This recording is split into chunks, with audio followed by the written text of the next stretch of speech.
I was gonna hold the mic, but realistically, I'm gonna gesticulate wildly. So I think it's not a good idea. I hate the word gesticulate. It makes me think of like a bodily function, which I guess it kind of is, you know? Okay. Okay, let's go. Okay, let's go. This is the story of ecstasy. Not the drug. Maybe we can save that for another time. But the story of music and dance and the human need for self-expression and our ability to connect to something far beyond ourselves. And to tell the story, we kind of have to start way back at the beginning. Not quite that far back, but about 2,400 years ago in ancient Greece, with my favourite of all the Greek tragedies, the Bacchae. There's many good ancient Greek tragedies. Antigone, great story. Oedipus Rex, who can forget the classic twist, that awkward moment when your wife turns out to be your mum. I mean, I don't find any of the other stories, any of the other tragedies as relevant to my day-to-day experience than the Bacchae. I mean, I will try to remember on my wedding day to do a final check just to make sure that my spouse isn't actually one of my parents. But for the most part, I don't find them that relevant. The Bacchae, however, I think about a couple times a month at least, which I feel like for something written 2,400 years ago is pretty impressive. So I'm going to tell you the story of the Bacchae. I'm going to go through the plot because it's pretty epic, and then do a little history of this experience of ecstasy and dance and letting completely wild and free, and how it is necessary for all of us and how it links to like modern day rave culture. So the Bacchae opens and we're in the Theban royal family, the royal family of Thebes. If by any chance any of you are reincarnated back to ancient Greece, or you do a past life regression, you wake up and you are a member of the Theban royal household, just end it all. Just end it all right there, because whatever is due to happen to you, whatever your fate is going to be far worse than anything you could have ever thought of. This family is so cursed. Every single generation of this family just has something terrible happen to them. So we're in Thebes, and the background you need to know is that Dionysus is the god of wine and revelry, and he got off to a bit of an awkward start in life because his mother is a mortal woman, just like you and me, and his father is Zeus. So Zeus and Semele get together, she gets pregnant. While she's pregnant, she's like, listen, Zeus, I've got one request of you. You have to promise me that you'll grant me whatever my wish is. And he's like, I feel like that's not a good idea, but I guess maybe, yeah. And she's like, no, seriously, you've got to promise me whatever I ask for, you swear on your life, you're going to give it to me. And he's like, okay, I mean, I guess, sure. And she says, I want to see you in your true God form. I want to experience you the way the gods do. Who are you really, Zeus? And he's like, please, please don't make me do this. This is a really terrible idea. And Semele's like, no, for real, show me who you are right now. Zeus turns into his full god self and Semele is burnt to a crisp. Thankfully, for little baby fetus Dionysus, he's half god. So he survives the burning to a crisp. And Zeus is like, that child is not fully cooked yet. That child needs some more. So what Zeus does, this is the ancient Greeks we're talking about here, so things are going to get weird. Zeus puts little baby fetus Dionysus in his thigh, sews him up, carries him to full term. We love, we love this fatherly responsibility. He carries him to full term and then he gives birth from his thigh. It's giving seahorse vibes. I'm pretty sure the male seahorses carry the babies for a while. Anyway, Dionysus is born. And this is a little bit ambiguous in the story, but it seems like Zeus basically drops Dionysus back with Semele's family, where he's originally from. But all of Semele's family are like, she was a big fat liar, she did not sleep with a god, and you are not a godly child. You are just some guy. But Dionysus has grown up and walking around being like, no, for real, guys, I am literally half god. Like, Zeus is my father. Even though some people are major haters and they don't really believe that Dionysus is a real god, he is starting to collect like this mass following of people who are inspired by him, love him, want to worship him, and particularly female followers, right? These are called the Maenads, followers of Dionysus. And he seems to be able to like send them into a bit of a frenzy. The Maenads are renowned for playing music, running away into the woods. They're always depicted as fairly naked. There's always animals around. They're just dancing, singing, having a pretty amazing time. But they always seem to be in kind of this altered state. And the people who don't believe Dionysus are kind of weirded out by this. They're like, what is going on? I don't like this behaviour. It's weird, frankly, and I don't really want it in my city. So let's come back to the present day. That was kind of the backstory you needed. Thebes is now being run by King Pentheus. And Semele was Pentheus's aunt, which technically makes Pentheus and Dionysus cousins. But Pentheus is a major hater. Pentheus is like, there's no way my aunt was in bed with Zeus. There's no way that my cousin is a god. Which, to be fair, imagine if your cousin came around and was like, I am fully a god, guys. I can understand why he didn't believe it.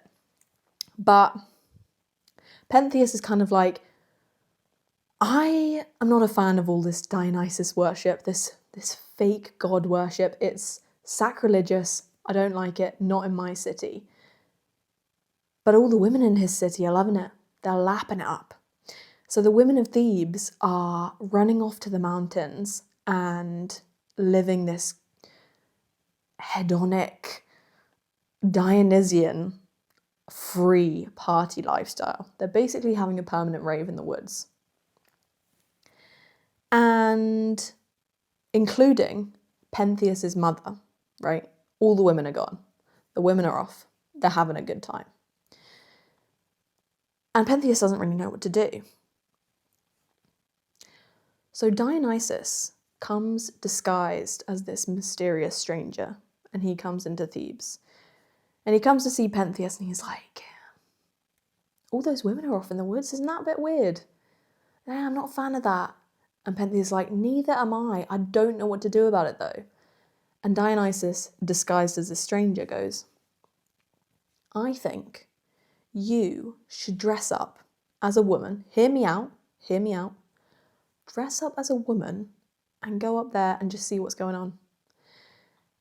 And for a king, we need to know, like, looking back, dressing as a woman, if you were the king of a city, was a very shameful thing to do. It would have been seen as completely improper and just looked down upon. So, but Pentheus is like, damn, this stranger is really convincing. I think that is an excellent idea. So Pentheus dresses up as a woman and heads on over to the mountains. And he starts to see all these women dancing around. He's trying to get a better look. So he climbs up a tree and he's spying on all the women, trying to see what's going on. And Dionysus as the stranger has come along with him. But at the last minute, Dionysus makes all of the Maenads aware of the presence of Pentheus. He kind of points them towards him and says, look at this intruder in our midst. This is not a real Maenad. He's intruding on our spiritual gathering. And the Maenads are disturbed by this. I mean, imagine you're there with a bunch of other women. You're all naked, having a good time. There's cats, there's dogs, there's animals, there's music. You're drinking milk, you're drinking honey. It's a good time. And then you see a sneaky man in a tree who's having a look at you all. I can understand why they were disturbed. But they're also in this completely altered state of consciousness. And so they spy him, they pull him down from the tree, and they tear him apart. They physically rip him limb from limb.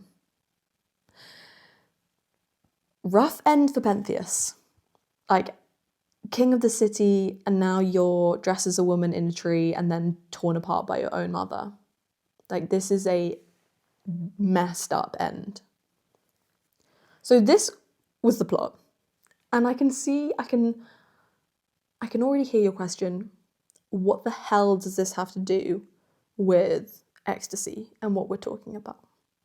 But the metaphor underneath the Bacchae is basically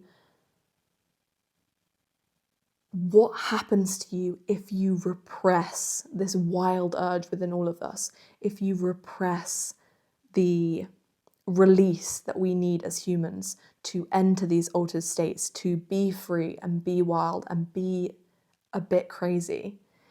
Because Pentheus is this metaphor for repressing and pushing down all of these instincts which lie within us all. Pentheus is saying we need to live a proper life. It's completely, what's happening in those mountains is shameful. It's disturbing. It shouldn't be going on in my city. Pentheus is pushing it down. And what happens to him in the end is he's ripped apart by it. This story is so powerful because I see this around me in other people who repress these instincts, repress behaviors that they see as improper, and don't allow themselves to let loose and to enter these altered states. And it eats them alive in various ways. They might not be torn limb from limb by their own mothers, but it deeply impacts them in a negative way.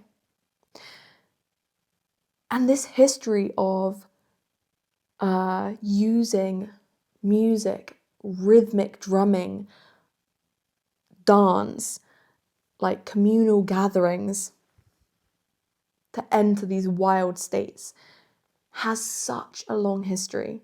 The Bacchae was written 2,400 years ago, but since then we have had so many versions of this. I'm gonna explain some to you now. I'm so interested in this human tradition of hypnotic, ecstatic dance because it has appeared so many times throughout our history. So just to name a few, in the Sufi Islamic tradition, you've got the whirling dervishes, still going to this day. I would love to experience this in real life, but it's basically a rhythmic devotional prayer that is recited, and the dancers whirl in circles to the music, to the rhythm of the music, and you can see they're entering this different state. They're connecting with something beyond themselves. Then in Hinduism, Shiva does this cosmic dance of creation in order to bring about the universe as we know it. And there have been many different practices of kind of recreating or imitating this dance of creation. Yoruba has its own tradition of dancing to call and response drumming.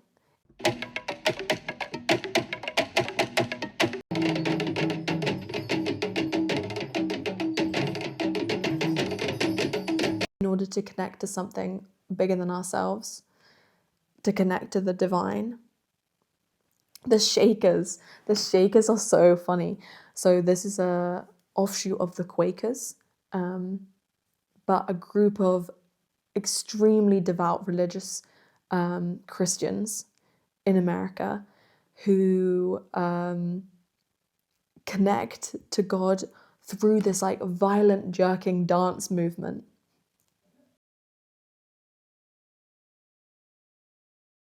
Shake your life, come life eternal. Shake, shake, gotta be all as carnal. I'll take you steps on it. I'll show Michael twice how. And the Shakers have a whole bunch of interesting. They're all like 100% celibate, to the point where women and men are not even allowed to cross on a staircase. They also believe that they've had their second coming of Christ, but as a woman, and they have this belief in like very strict equality between men and women because God has two parts, like a male part and a female part. And that's why we had the first coming of Christ as Jesus and the second as, I think her name was like Anne Marie or something. At least that's the belief of the Shakers. That was just a side note I discovered in my Wikipedia rabbit hole on the Shakers. Another incredibly fun one, the dancing plague of 1518. If you have a spare moment and you want to do some fun Googling, look up the dancing plague of 1518. It started with two women in the street who just started dancing, really. And it lasted for weeks. And over 400 people were said to be involved. Some people died. This was obviously kind of an event of mass hysteria where, you know, one person believes that they're impacted by something and it starts to like take on a life of its own. In all of these settings, you have this idea of dance connecting us to something much bigger than ourselves. Obviously, originally, all of the ones I've listed so far were religious practices. They were devoted to some kind of god. But over time, society has become more secular, and we see this practice take a different form as we get into the 1900s. So in the 60s and 70s, that's when we first kind of have the ideas of nightclubs develop, or mass dance groups. And you get house music out of Chicago and techno out of Detroit. And these are kind of born from the queer music scene.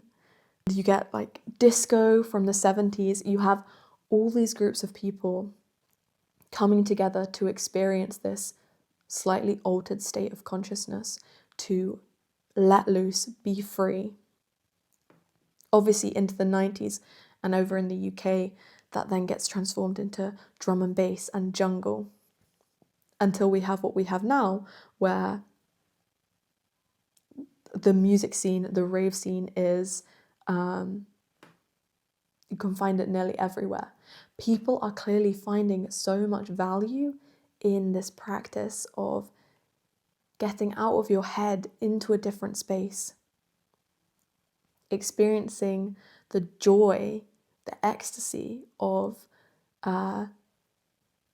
letting loose and being free. And in all of these practices, you have the theme of connecting to something bigger than yourself and releasing the repression that you're experiencing in your day-to-day life. One thing I noticed as I was putting this together is that one theme which connects all of these different groups, which have kind of become renowned for this practice of ecstatic dance, all of these groups were potentially the more repressed group in society. If we go back to the women of Thebes, women in ancient Greece, it depended on where you lived, but generally, you weren't very free. You weren't as free as the men, for sure. It was very much a homebound life, and there were definitely kind of norms and expectations placed on you. And so for the women to be the ones who get to go out and experience this freedom, it's kind of firstly a major subversion of what was expected, but also it makes sense that the ones who have to experience the most repression in their day-to-day life are the ones who need this release the more. the same as we go through all of the different religious practices that I talked about. In each of those groups, it was probably the most devout who ended up using these experiences. People who might even have been isolated even within their own religious community for their beliefs, for their faith.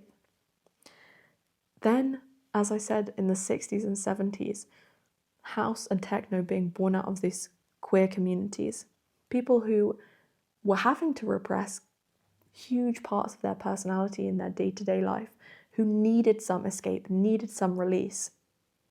In the 90s, with the jungle and the drum and bass, this is born out of the Black British community, who again, experiencing adversity in day-to-day life, surrounded by people who might not have been the most friendly, needing again some place which they can fully express and be wild and be free and let out that part of themselves which is not acknowledged or respected in day-to-day life. All of us need this in some form or another. And if we don't take the opportunity ourselves, we won't have an option in it. You know, that's what they say about rest. It's like, if you don't choose to rest, your body will force you to rest by getting ill or just breaking down. And I think it's the same with expression. If you don't allow yourself to express fully who you are, or you're having to repress elements of that, it's going to tear you apart, as Pentheus was the lesson for. This message that was given to us 2,400 years ago by Euripides is still just as prescient today. And I think we have so much to learn from that. So, my message is, I just want to say go out and be free, but that's not really the message. The message is either it's an ultimatum. Stop repressing parts of who you are. And if society does not allow for that, and you need to, then you have to find some other way to let that go. And ecstatic dance, music, coming together and entering this altered state, connecting to something bigger than yourself, is a very important part of that. Go to the club, listen to the techno, do whatever you need to do. Even if you have to do it with, if techno is not your thing, you can always listen to some drums and lyre, like the ancient Greeks. Drink some milk and honey. Hang out in the forest with some other naked women. I mean, it doesn't sound like an awful way to live, but yeah. A big reason for my inspiration for this video was that last month I went to Berlin and it was just incredible. I forgot how amazing it is to be in those spaces with the lights and the music that vibrates your bones, and to be surrounded by all these people where you're not even having thoughts, you're just dancing, and you feel, I can't even explain that feeling to anyone who hasn't experienced that for themselves, because when the music is that good, you don't need any alcohol, any chemical assistance. You just need to dance and listen to the music and be in the moment and feel connected to all of the people around you. And I kept thinking while I was there, this is the lesson that the Bacchae teaches you. This is what Euripides was trying to explain. This is what the purpose, the role of Dionysus in society is. I did also think, am I the only one in here thinking about ancient Greek tragedies right now? Which possibly I was, but I think that should change, which is why I'm making the video, because more people need to know this is a lesson we have needed to learn for thousands of years. It's vital, in fact. And that's why we've seen it come back time and time and again in different cultures. in different religions, in different forms, secular forms now. I don't even know if I have like another lesson other than just like it's necessary. And I think if you haven't experienced it, it might feel insane. And I think it might be hard to let go. I think that's even what Pentheus shows us, is that if you have been keeping things down that long, if you've been repressing who you are, repressing these urges, which are innate within all of us, you see it in children, that kids very often have. You see it even in dogs. I'm just thinking about this. You know when dogs go crazy and we say, oh, it's like they've got the zoomies, like they just need to sprint around and around and around. And children have it. There's like an hour in the day when they just go mental. Everything goes. They're running around, they're screaming, they're spinning in circles. And then as we get older, we just start to slowly put a lid on that behaviour. Okay, I've got to behave normal now. My flatmate's going to think it's weird if I just get up and start spinning around in circles. Or I don't want my boyfriend to see me get up and just start absolutely breakdancing on the floor.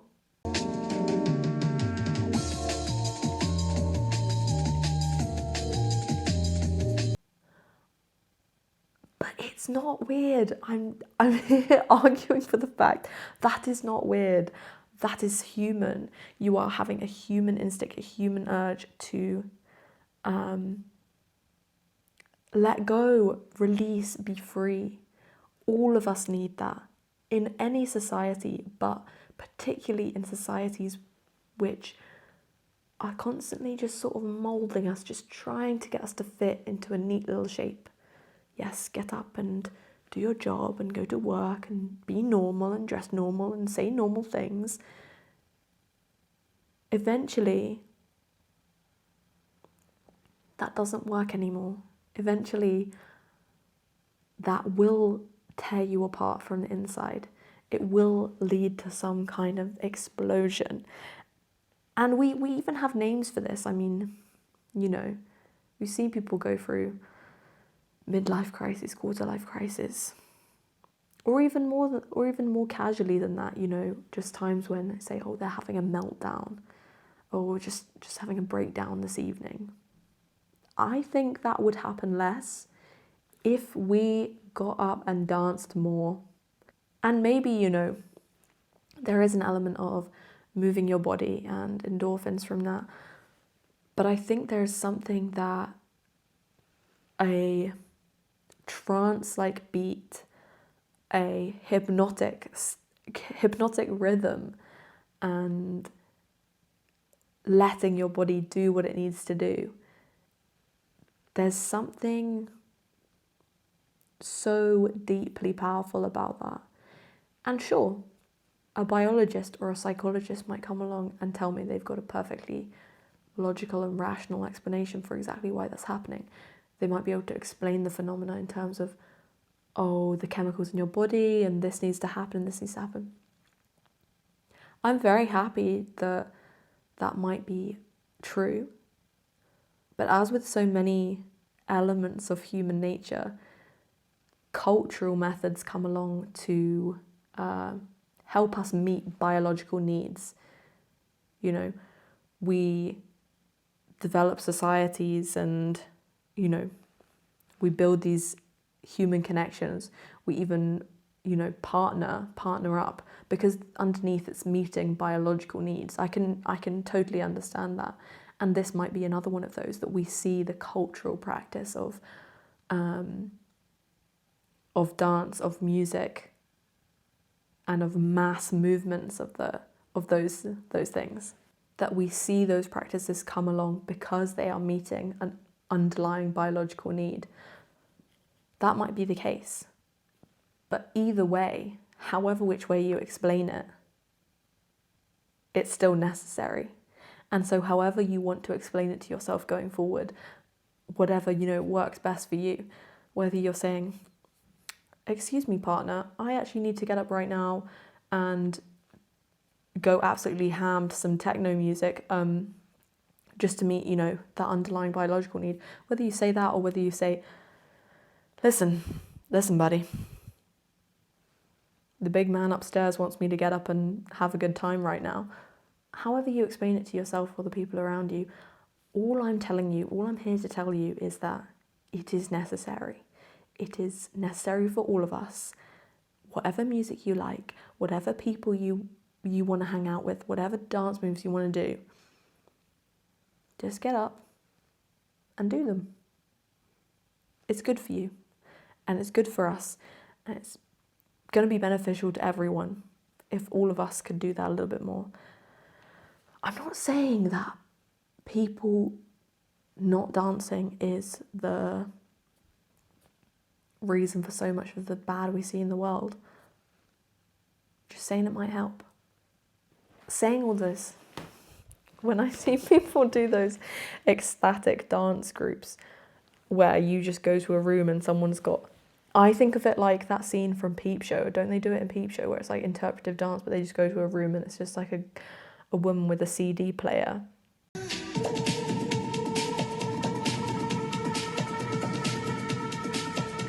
It's like really quiet music and everyone just kind of like floats around. Yeah, that too is my nightmare, don't worry. Get some good music, and whether you're alone in your room or you're at your local club or you're at a festival or you wherever, all I'm saying is it is necessary to let go, to unleash that repressed energy and connect with something greater than ourselves.